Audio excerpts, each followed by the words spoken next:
Paz do Senhor, pessoal. Boa tarde. Vamos começar mais uma live da nossa quinta-feira, que estamos estudando a Bíblia, estamos estudando o Sermão do Monte. Que esse estudo seja uma bênção na nossa vida, que Deus possa ministrar ao nosso coração. E hoje nós vamos falar um assunto extremamente importante.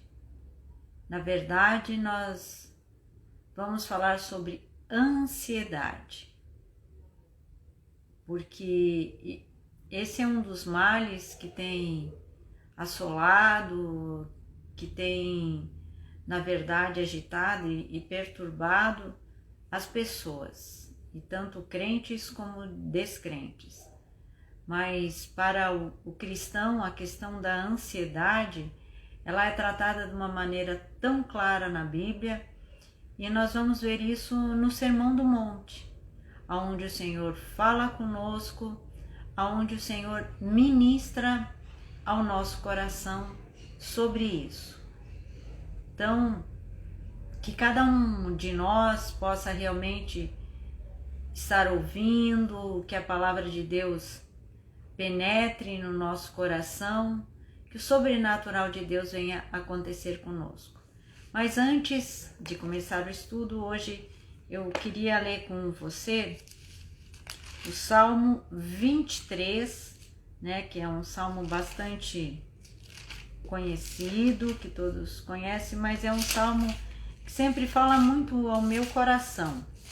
E eu gostaria de ler contigo esse salmo, que diz assim: O Senhor é o meu pastor, nada me faltará. Ele me faz repousar em pastos verdejantes. Leva-me para junto das águas de descanso. Refrigera minha alma. Guia-me pelas veredas da justiça, por amor do seu nome. Ainda que eu ande pelo vale da sombra da morte, não temerei mal nenhum, porque tu estás comigo. O teu bordão e o teu cajado me consolam. Preparas-me uma mesa na presença dos meus adversários. Unges-me a cabeça com óleo, o meu cálice transborda. Bondade e misericórdia certamente me seguirão todos os dias da minha vida, e habitarei na casa do Senhor para todo o sempre. Esse Salmo 23 é um salmo muito precioso, e é um salmo que nos dias que vivemos, ele ministra ao nosso coração. Então que hoje, com o estudo que vamos aprender sobre a ansiedade, nós também possamos ler esse salmo de uma maneira diferente e saber aquilo que Deus fala conosco,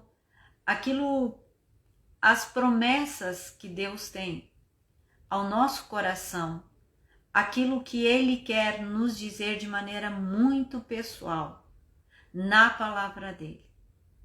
Que essa tarde realmente seja algo especial e que Deus possa falar ao teu coração.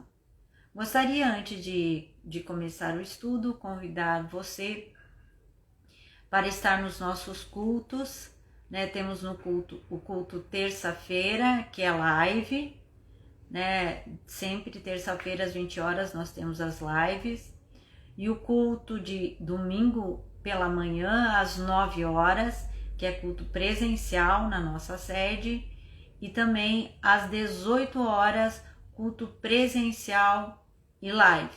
Então, você está convidado a participar dos nossos cultos. E na quinta tarde, como hoje, nós temos, na verdade, um culto de estudo bíblico, Estamos estudando a palavra de Deus, e eu creio que tem sido muito edificante para nós. Para mim, tem sido extremamente edificante estudar a palavra, compartilhar a palavra de Deus, tem sido algo especial na minha vida.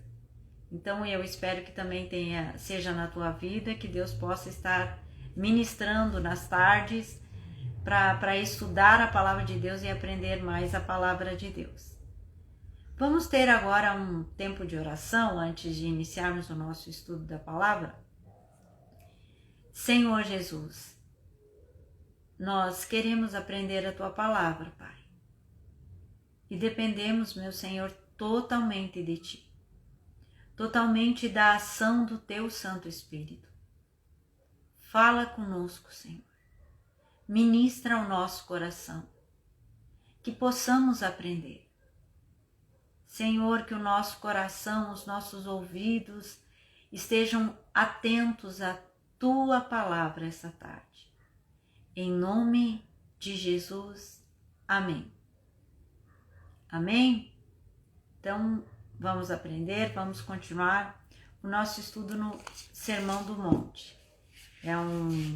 Na verdade, tem sido um estudo bastante longo, porque nós temos estudado parte por parte, né, desse capítulo 5, 6 e 7. Estamos no capítulo 6, então parte por parte nós estamos estudando, e é muito importante nós entendermos que quando nós estudamos essa parte da Bíblia, aqui do Evangelho de Mateus, do Sermão do Monte, nós precisamos entender que ele é um estudo, é algo pessoal, é algo que Deus fala, que o nosso Senhor fala para cada um de nós.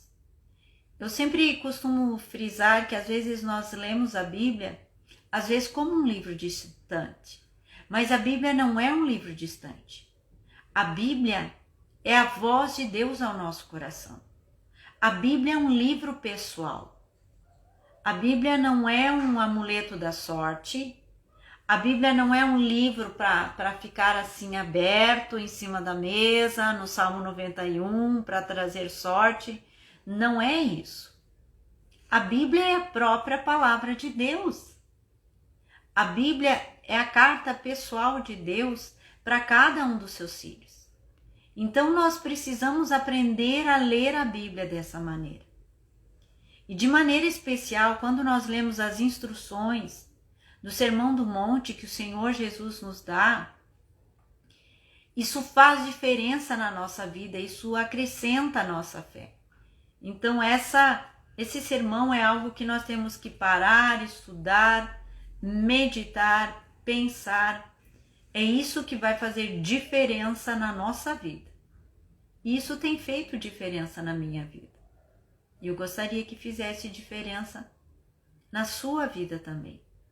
Então vamos ler a porção que nós vamos estudar hoje, que é sobre a ansiedade. Não andeis ansiosos de coisa alguma, né? Não andar ansiosos. Então vamos estudar um pouquinho sobre isso.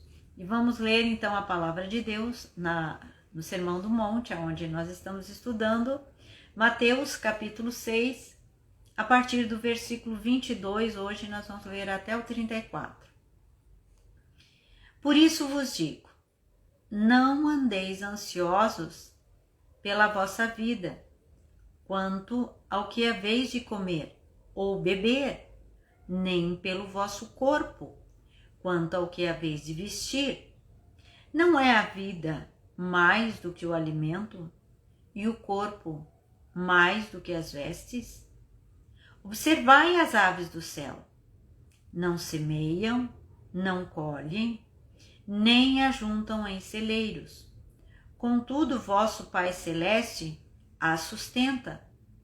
Porventura não valeis vós muito mais do que as aves? Qual de vós, por ansioso que esteja, pode acrescentar um côvado ao curso de sua vida? E por que andais ansiosos quanto ao vestuário? Considerai como crescem os lírios do campo. Eles não trabalham, nem fiam. Eu, contudo, vos afirmo que nem Salomão, em toda a sua glória, se vestiu como qualquer um deles. Ora, se Deus veste assim a erva do campo, que hoje existe e amanhã é lançada no forno, quanto mais a vós outros homens de pequena fé. Portanto, não vos inquieteis dizendo que comeremos, que beberemos, ou com que nos vestiremos. Porque os gentios é que procuram todas essas coisas, pois vosso Pai Celeste sabe que necessitais de todas elas. Buscai, pois, em primeiro lugar o seu reino e a sua justiça, e todas essas coisas vos serão acrescentadas. Portanto, não vos inquieteis com o dia de amanhã, pois o amanhã trará os seus próprios cuidados.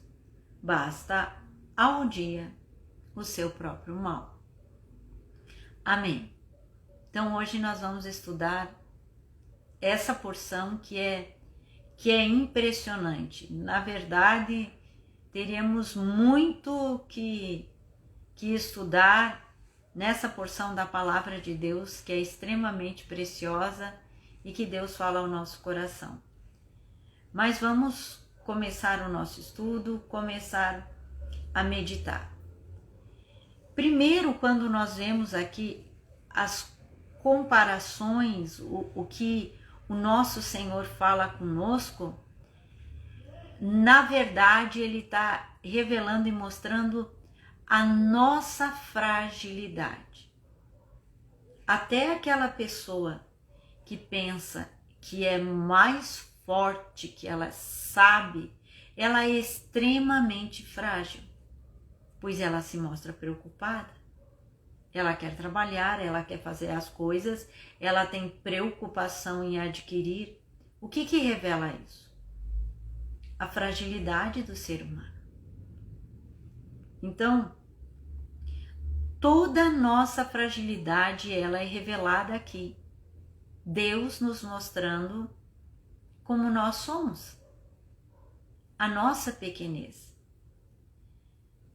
Mas a diferença, quando Deus mostra a nossa pequenez, mostra como nós somos, nos revela, nos confronta, há um amor, há um cuidado, há uma delicadeza, há uma proteção realmente paterna em nos mostrar, ó, meus filhos, minha filha, você é assim. E como nós somos diferentes, porque nós muitas vezes nos aproveitamos das fragilidades dos outros para falar mal, para dizer, ó, ele diz que é isso, mas olha só o jeito que ele é, tá vendo a fraqueza dele? Nós às vezes queremos ver as fraquezas das pessoas ou esperamos a fraqueza dos outros para nos aproveitar, para falar mal, para rir, para zombar. Nós muitas vezes zombamos da fraqueza e da fragilidade dos outros.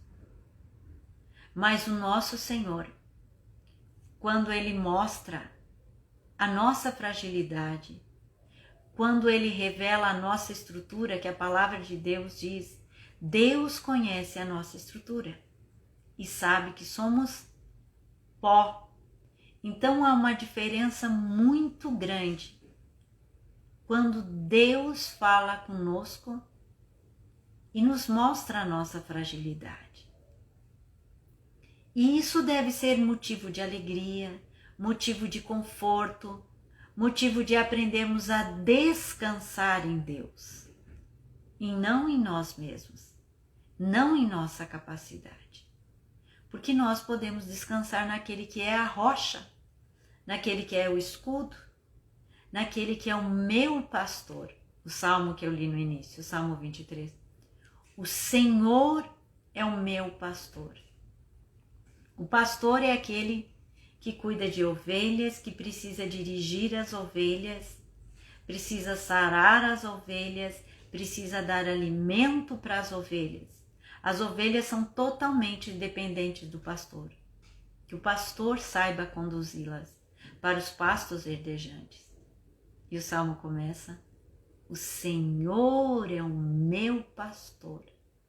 Então, tudo aquilo que nós precisamos na nossa fragilidade, na nossa pequenez, o Senhor nos dá.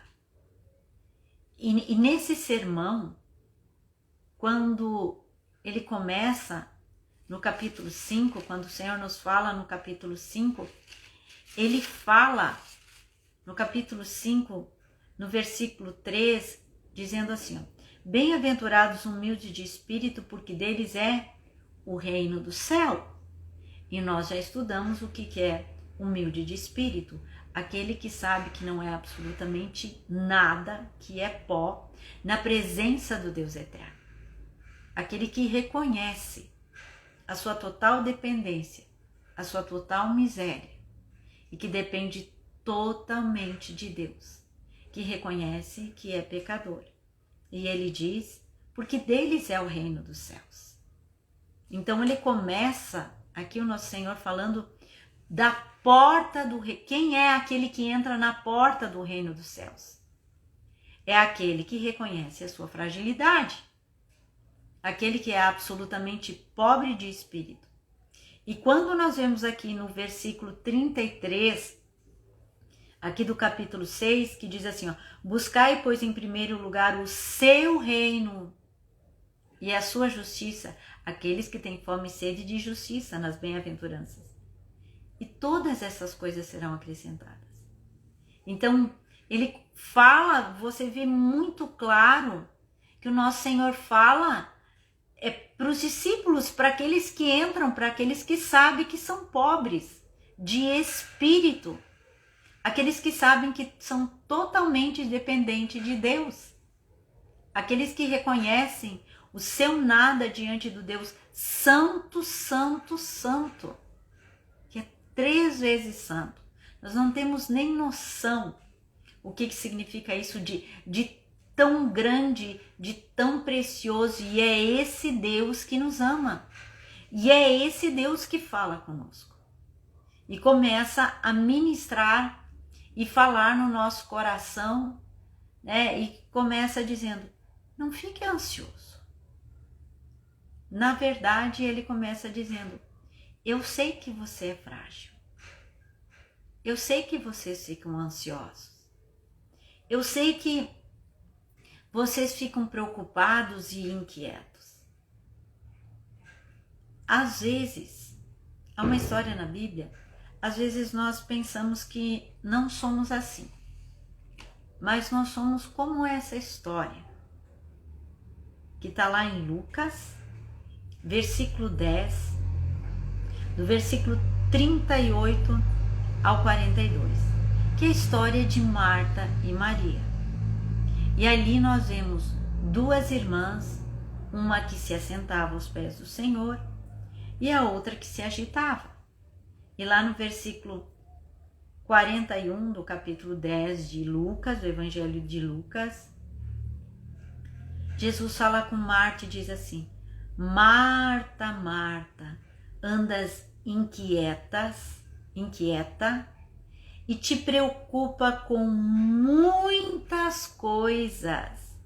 Entretanto, pouco é necessário, ou mesmo só uma coisa.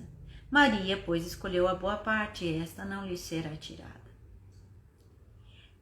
Essa inquietação de Marta, e esse termo andar inquieta, é o mesmo que tem aqui em Lucas, em Mateus, que fala, por que vocês andam inquietos? Ó, 34, não vos inquieteis. Versículo 31, que ele fala, portanto não vos inquieteis. 2 vezes ele diz no versículo 31, portanto não vos inquieteis. Versículo 34, portanto não vos inquieteis. Versículo 25, não andeis ansiosos. Essa inquietação é a mesma inquietação de Marta. É o mesmo termo, o significado é o mesmo. Jesus estava lá, na casa delas, de Marta e Maria, de seu irmão Lázaro. Jesus estava lá com eles.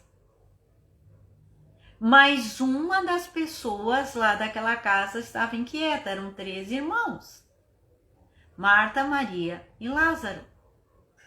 Mas uma pessoa andava inquieta. E é essa inquietação e é essa preocupação que está descrita aqui, que o Senhor fala aqui. Naquela história nós vimos Marta preocupada com coisas sérias, com coisas úteis, com coisas necessárias, porque ela queria servir. Ela queria fazer o serviço dela. Ela tinha as preocupações dela, tem todas essas pessoas, o Senhor está aqui, eu tenho que preparar alimento, eu tenho que preparar as coisas para as pessoas. E é essa mesma inquietação que Jesus disse: não fique inquieto com isso. Lá o Senhor Jesus fala: Marta, Marta, não é assim. Agora, nesse momento, eu estou aqui com vocês. Eu estou falando. Então agora é o momento, Marta, que tu tem que parar. A tua irmã está aqui. Na verdade, era como se Jesus dissesse isso. A tua irmã está aqui, escutando, recebendo a minha palavra. Você também deveria estar aqui. Deixa essas coisas. Depois se vê isso, o servir. Tá vendo a tua irmã? Tá aqui sentada. Agora é o momento de ficar sentada. Agora é o momento de aprender. E é essa inquietação. Nós lemos a história de Marta e não percebemos o quanto nós temos essa mesma inquietação de Marta. O meu trabalho, o meu serviço, o meu emprego, o que eu preciso fazer, o que eu preciso providenciar, as coisas com as quais eu preciso me preocupar, porque se eu não me preocupar, quem vai se preocupar? As coisas não caem do céu. Nós dizemos isso, eu tenho que fazer, alguém tem que fazer alguma coisa. As coisas não caem do céu. Só que quando o Senhor Jesus fala dessa inquietação, não é que Ele quer que nós tenhamos a atitude do preguiçoso. Não vou fazer nada porque Deus vai prover. Não é isso. Muitas vezes nós confundimos as coisas. Tanto que o Senhor ele começa a dar exemplos. E exemplos extremamente didáticos para que possamos compreender que tipo de inquietação é essa, qual é a inquietação que nós temos e como nós devemos ser, o que nós devemos fazer, como nós realmente devemos trabalhar. O nosso Senhor é extremamente didático. E aí o que ele fala? Ele usa aves e plantas, que ele diz: observai as aves, considerai como crescem os lírios do campo. Ele começa a falar isso, olha a erva do campo, porque a erva, o que tinha no campo, eles cortavam, colocavam no fogo, queimavam, colocavam no forno para fazer pão. Depois que queimava a planta, o forno estava quente, tiravam para fazer pão. E ele fala das aves, que elas, a total dependência. Amém? Deu um pequeno problema aqui no meu celular, não sei se de vocês parou, mas vamos começar novamente aqui. Então, nós vemos aqui o Senhor dando esses exemplos extremamente didáticos das aves e das plantas. Na verdade, o que ele mostra? As aves não têm condições de semear. Elas não têm como. Mas as aves também não ficam paradas esperando o grão assim, ó, de boca aberta, esperando o grão cair no bico. Elas saem à procura do alimento dela. Elas não têm como semear, mas elas vão nas árvores e elas saem à procura do alimento. É a total dependência que elas têm de Deus, mas elas saem buscar o alimento. Por isso que eu disse no início que esse aquietar, esse ficar quieto, não é aquela quietude do preguiçoso, não é aquela pessoa que não faz nada, que não trabalhe, porque a Bíblia diz também quem não trabalhe não coma. Não é essa a questão de não fazer alguma coisa. Deus nos manda trabalhar. Nós precisamos fazer as coisas. Assim como as aves. As aves, elas não ficam empoleiradas, quietinhas, esperando a comida. Elas saem em busca de comida. Mas elas têm uma total dependência de Deus, porque elas não têm como semear. Deus não fez as aves para semear. Deus proveu o alimento para as aves. Deus proveu o que as aves precisam. E elas saem em busca do alimento. A planta também. Ela tem a raiz. Da onde a planta busca o alimento? Do solo. A planta, nós vemos a planta como inerte, mas quando nós começamos a estudar as plantas, nós vemos a importância da raiz, todo o trabalho que tem a raiz para ter todos os nutrientes. Nós vemos qual é a função das folhas também, das flores e no fim dos frutos. Há todo um processo nas plantas. Elas têm uma total dependência de sol, de chuva, de estar num bom solo, mas é um organismo vivo a planta, mas há uma total dependência. E o nosso Senhor, quando dá esses dois exemplos, ele é extremamente didático, é como um professor dando um exemplo para uma criança, para que a criança possa entender, por exemplo, o perigo do fogo. Que às vezes tu tem teu filho, se teu filhinho já queimou o dedo, você diz, olha meu filho, não vai ali. Lembra aquele dia que você se queimou? Isso dói. Lembra que você machucou o teu dedo? Não vai ali, filho. Acontece tal e tal coisa. Em quantas situações os pais ensinam os filhos?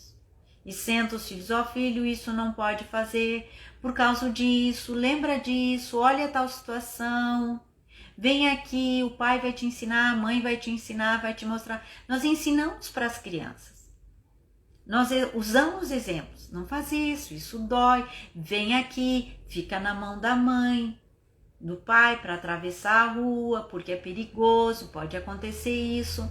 Então nós usamos exemplos bem didáticos para ensinar os nossos filhos. Assim o nosso Senhor usa exemplo para nos ensinar e ministrar quanto à ansiedade, à preocupação. Deus diz assim, pense, olha aqui, estão vendo as aves? Elas saem à procura de alimento, mas elas não têm condições de semear. Elas não semeiam, elas não ceifam, elas não colhem. Mas quem sustenta elas? É Deus. Olhe as flores. As flores é uma beleza impressionante. Não sei o quanto você já parou para ver as flores, todos os tipos de flores, todas as variedades de flores. Eu gosto muito de flores.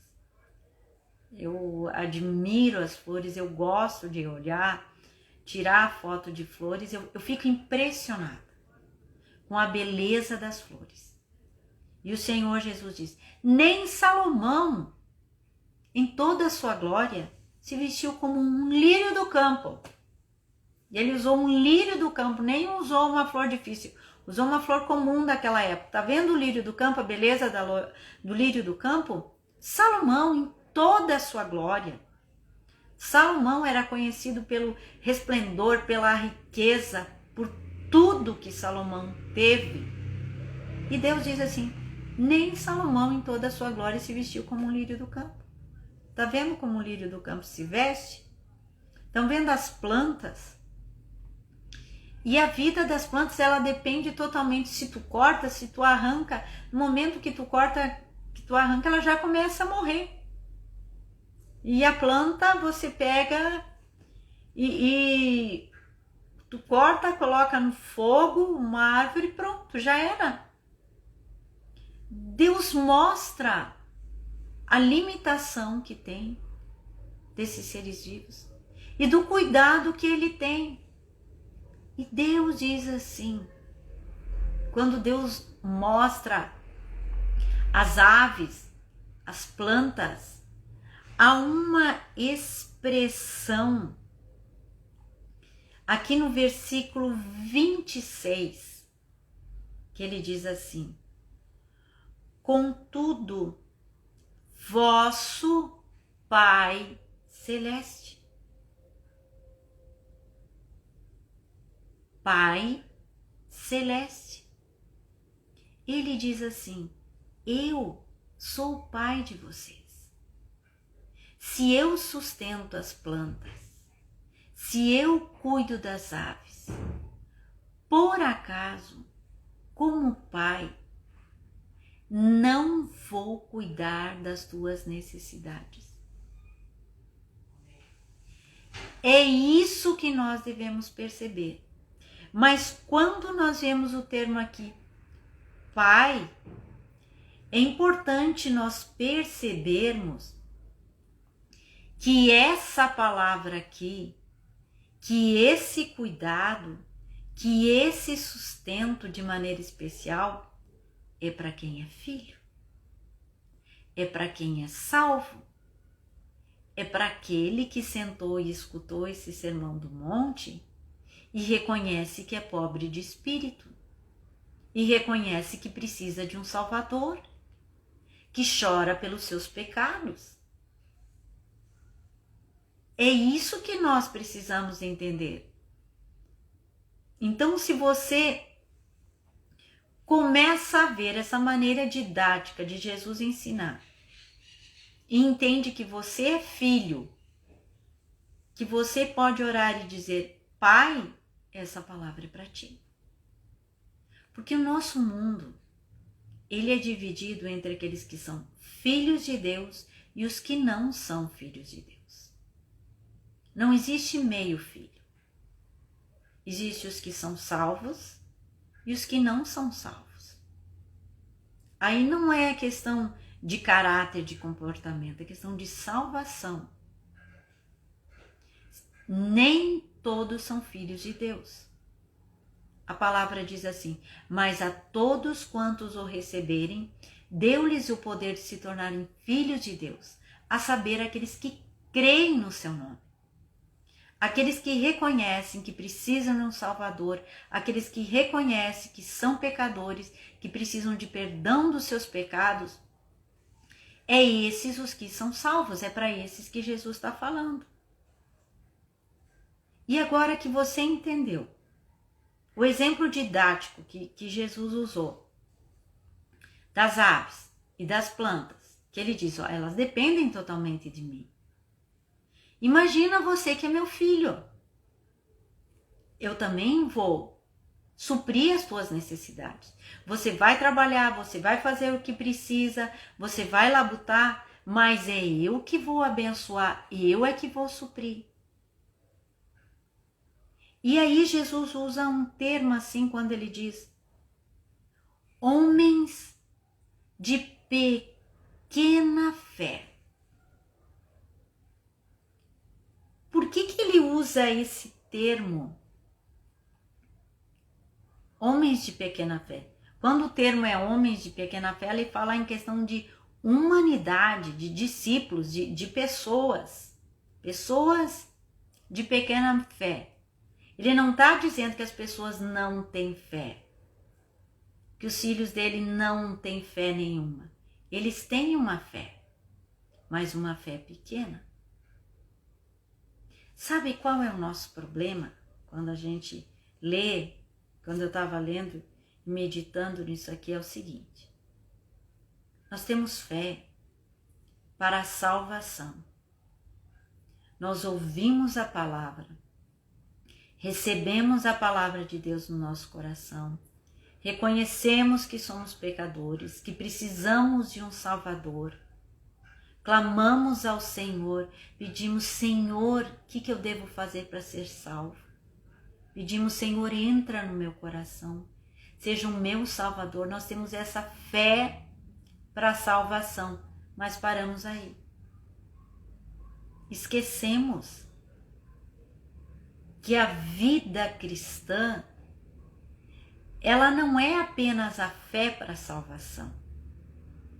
A vida cristã, ela inicia na fé para a salvação e ela abrange todos os aspectos da nossa vida.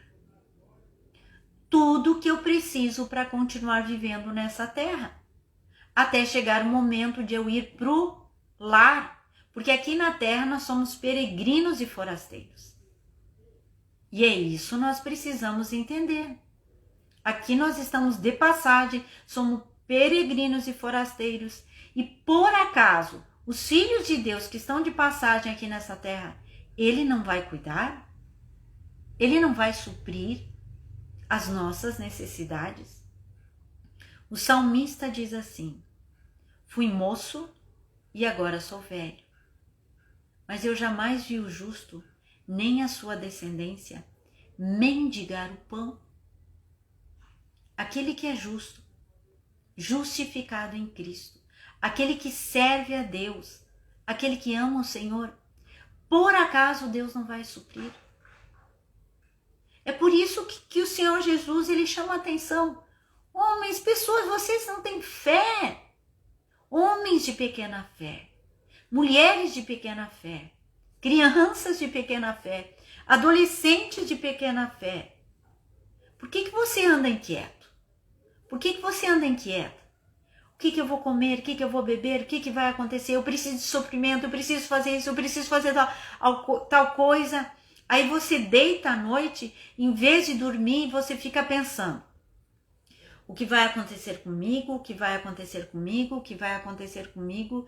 E como é que vai ser? E o que eu preciso fazer? E quando você vê a 1 da madrugada, 2 da madrugada, você não dormiu. Você só ficou pensando e pensando e pensando, você ficou naquele círculo vicioso. Você é crente, você tem fé, mas só a fé para a salvação. Você esqueceu da fé para viver a vida cristã. E é impressionante quando nós lemos o Sermão do Monte, quando nós vemos a instrução de Jesus. Isso aqui é prático, isso aqui é didático, isso aqui é para o meu dia a dia, é para viver a vida cristã. Por isso que o cristão verdadeiro, ele lê a Bíblia todo dia. O verdadeiro cristão, ele abre todo dia a sua Bíblia. O verdadeiro cristão, ele ora todo dia. Porque ele sabe que aqui está a resposta. Que aqui ele encontra o suprimento. Na palavra de Deus há as promessas. Na palavra de Deus ele fala tudo que nós precisamos. Estou passando problemas, eu vou procurar na palavra. Estou passando tristezas, estou passando sofrimentos, a minha luta está grande, vou lá em Tiago. Tende por motivo de toda alegria ou passares por várias provações. Leia o livro de Tiago. Tiago fala sobre as lutas. Tiago fala sobre as provações. Há na Bíblia instrução para isso. Há na Bíblia instrução para todas as coisas. Há na Bíblia instrução para trabalhar. Há na Bíblia a perseverança, a insistência em nós orarmos e buscarmos a Deus sobre as nossas situações. Em todas as situações nós devemos orar e buscar o Senhor. Aqui, quando nós vemos o Sermão do Monte, no monte, quando ele começa, quantas vezes ele fala: ore em secreto, peça ao seu pai que está em secreto, o teu pai que vem em secreto te recompensará. O nosso coração deve ser derramado na presença de Deus. Em todas as situações da nossa vida, na prática da nossa vida, nós encontramos resposta na palavra. Nós precisamos aprender a ler a palavra e ver as promessas de Deus. Por que nós não olhamos as promessas de Deus? Por que nós não estudamos as promessas de Deus? Sabe o salmo que diz: quem sai andando e chorando enquanto semeia, com júbilo voltará, colhendo seus feixes. Quem sai andando e chorando. O que quer dizer isso? É uma pessoa que está passando por dificuldade, talvez ela esteja orando por um filho, por uma situação difícil na vida dela. Está chorando: Senhor, olha, eu estou fazendo as coisas certas. Senhor, olha, eu estou te buscando. Senhor, eu estou fazendo como eu devo fazer. Mas olha as minhas dificuldades. Senhor, olha, estão zombando de mim. E você vai andando e chorando e semeando. Quem semeia a oração, colhe resposta.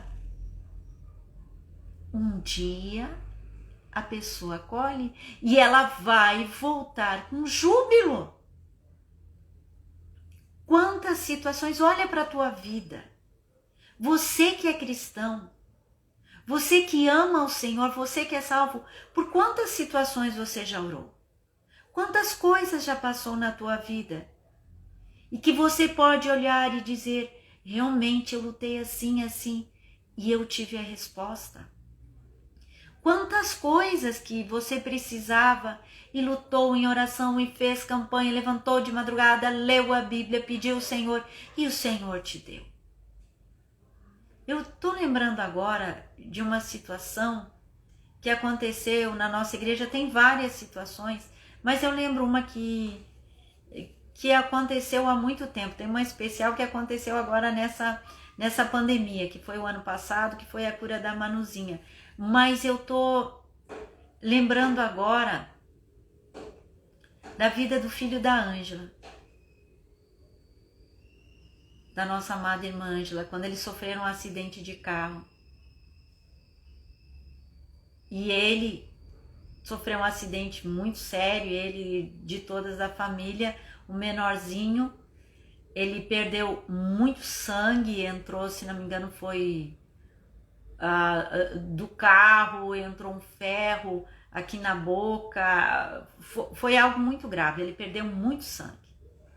E ele chegou no hospital e já foi colocado em coma induzido, e ele não morreu por milagre. Mas uma coisa aconteceu, a igreja orou.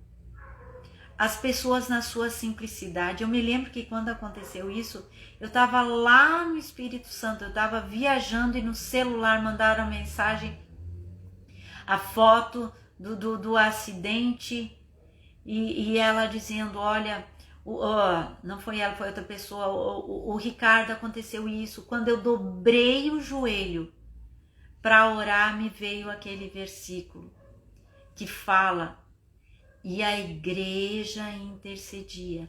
Havia intercessão por parte da igreja, que era aquele momento onde Pedro estava preso e ele ia ser morto no dia seguinte.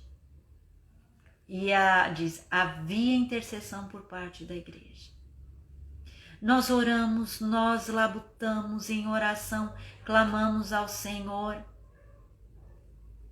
E Ele está aí. Deus concedeu vitória. Deus concedeu a vitória àquele menino, agora adolescente. O que é isso? Veio a situação difícil, veio a angústia, veio a dor, veio a tristeza. Nos colocamos em oração e Deus abençoou aquele menino. E Deus deu vitória a esse menino. Por quê? Nós nos colocamos em oração. Nós buscamos ao Senhor. Em todas as situações da tua vida, quer difíceis, quer situação de perdas, Deus diz: orem, mas não fiquem ansiosos, eu estou no controle.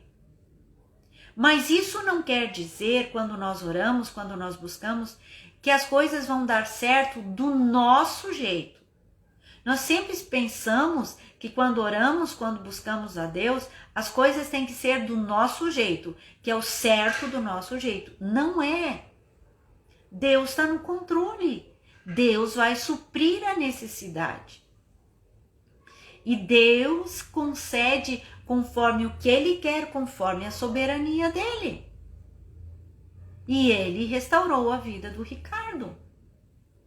Mas também há situações que temos perdas. Que Deus diz, não, esse emprego tu vai perder, tu não vai mais ter esse emprego. Hoje estava falando com uma irmã, ela disse, perdi o emprego, fui demitida. Mas já estou lutando, já estou vendo o meu currículo, já estou enviando, porque eu sei que Deus vai abrir outra porta. O que ela está fazendo? Eu sei que Deus vai abrir a porta. É a confiança no Senhor, naquilo que Deus vai dar. Então nós precisamos aprender a confiar que aqui nessa terra Deus é Pai, Deus é o nosso Pai aqui na terra e Deus é o nosso Pai no céu que nos aguarda no céu. Ao mesmo tempo que nós precisamos entender que Deus mostra esses exemplos aqui da terra, eu vou cuidar de vocês. Porque o vosso Pai celeste, Deus mostra, eu sou o Pai celeste, o Pai que está cuidando de vocês enquanto estão nessa terra. No momento que for a hora de ir para o lar, lá não precisa mais se preocupar. Lá não vai haver choro, não vai haver enfermidade. Lá é o nosso lar. Lá é a nossa pátria. Ao mesmo tempo que Deus nos mostra a nossa fragilidade aqui nessa terra, Ele também nos consola e diz, olha, não se preocupem, aqui na terra eu vou cuidar de vocês, mas vai chegar um dia que vocês vão estar lá comigo no reino dos céus. No reino dos céus.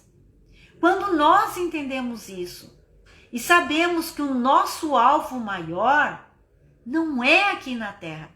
Nós acabamos de estudar no estudo anterior que fala, não ajuntem tesouros aqui na terra. Aqui na terra não fique, eu tenho que ter tesouros, eu tenho que ter as coisas, Aqui atrás o ladrão, a ferrugem, tudo corrói. Trabalhem, façam o que vocês têm que fazer, lutem, preguem o evangelho, procurem as coisas que vocês têm necessidade, eu vou suprir. Mas há um lar. Há um lar. É o lar lá no céu. Por isso que no versículo 33 diz, busque em primeiro lugar o seu reino e a sua justiça. O buscar em primeiro lugar não quer dizer eu tenho que estar intocado lá no templo. Não é isso. Eu tenho que ler a Bíblia. Eu preciso ir ao culto. Eu preciso estudar a palavra de Deus. Eu preciso entender que Deus é o meu Senhor. E em cada situação da minha vida, no meu trabalho, na minha casa, no meu lar, nas minhas fadigas, nas minhas enfermidades, nas minhas angústias, Deus é o meu supridor. Igual essa irmã que diz, perdi o emprego. Mas Deus vai prover. Porque eu tenho necessidade. Ela confia nisso. Quantos perderam o emprego nessa pandemia? Tem aqueles que perderam o emprego e se afastaram de Deus e da igreja. E tem aqueles que perderam o emprego e dobram o joelho e dizem, Senhor, Tu dizes que supre as necessidades, está escrito na Tua palavra. É aquele que conhece a Bíblia. E busca mais a Deus, e vai nos cultos, e busca o Senhor. E o Senhor provê. Em todas as situações, Deus provê. E nesse Sermão do Monte, tem algo especial que eu quero agora falar para você, antes de terminar. Que Deus nos ensina a pensar. A fé é para pessoas que pensam. A fé não é algo cego. Deus nos ensina a pensar. Sabe como Jesus te ensina a pensar? Ele olha e diz, Você está ansioso, você está fraquinho, está preocupado com as coisas. Olha a tua fragilidade. Então pensa assim, meu filho. Tá vendo os passarinhos? Eu cuido deles. Eles não ceifam, mas eu cuido deles. Por acaso eu não vou cuidar de ti? Para pensar, irmão. Tá vendo as plantas? Tá vendo as flores? Olha a beleza delas. É eu que visto elas. Por acaso eu não vou vestir você? Por acaso eu não vou cuidar de ti? Eu sou teu Pai. E eu sou o Pai Celeste. Deus nos ensina a pensar. Por isso, quando você tiver as noites em claro, pensando, e agora, pensa. Não, peraí. Eu estou precisando disso. Mas Deus diz que é meu Pai. Deus diz que supre as necessidades.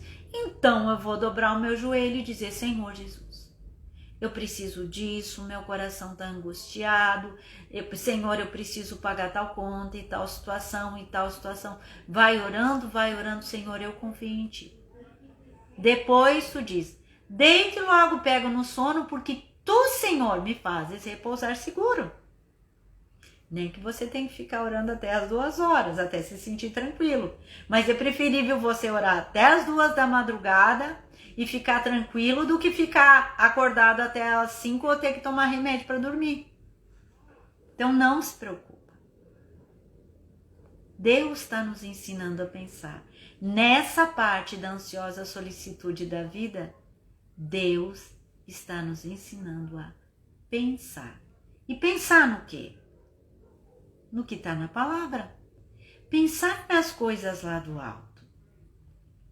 Por isso que você precisa estudar a palavra, conhecer a palavra, saber as promessas de Deus. Tu sabes o que está escrito aqui? Está preocupado com os teus dias? Leia Salmo 139. Os meus dias foram escritos e determinados quando nenhum deles havia ainda. Então não adianta ficar preocupado. Quando que eu vou morrer? Não sei, Deus determinou o dia que eu vou morrer. Eu ainda estou aqui. O dia que eu for partir, que Deus disser, ó, encerrou, te cumpriu a tua missão, Ele me leva lá para a glória. Mas enquanto eu estou aqui, eu estou passando dificuldades, como todas as pessoas aqui na Terra. No mundo tereis aflições. Mas tem de bom ânimo, eu venci o mundo. Não se preocupe, você não vai ficar no mundo, você vai para o céu comigo. Busca o Senhor. Busca o Senhor. Espero que você tenha aprendido hoje. Espero que tenha sido um tempo proveitoso na tua vida esse estudo. Que você possa descansar no Senhor e não andar inquieto. Não seja como Marta no início do estudo que eu falei. Marta, Marta, tu andas inquietas. Uma só coisa é necessária. Não vos inquieteis. Busque ao Senhor. Amém? Então vamos agora ter um tempo de oração. Coloca a tua vida, as tuas inquietações do teu coração, a tua preocupação nesse momento. Coloca na presença do Senhor e vamos orar. Pai, eu me coloco na tua presença, junto, Senhor, com esse teu filho, tua filha que está aqui comigo. Senhor, que o teu poder passe nesse momento, nesse coração, dando a tua paz. Tu és aquele que supre todas as necessidades. Supre nesse momento cada necessidade. Que o teu poder passe, que a tua mão de poder passe, abençoando e suprindo cada necessidade, cada problema. Entregamos a ti e te louvamos pela tua paz. Em nome de Jesus. Amém. Amém? Que Deus possa te abençoar, que Deus possa te fortalecer e que você possa ler mais a Bíblia e aplicar a palavra de Deus na tua vida. Que o Senhor te abençoe. Até quinta-feira que vem, na próxima live, estudando a palavra de Deus, estudando o Sermão do Monte. Que tenha um resto de semana e um fim de semana abençoado, lembrando do nosso culto. Domingo pela manhã, né, às 9 horas da manhã, e domingo às 18 horas. Busque a Deus, busque o Senhor em primeiro lugar. Vá ao culto adorar ao Senhor. Amém. Que Deus te abençoe.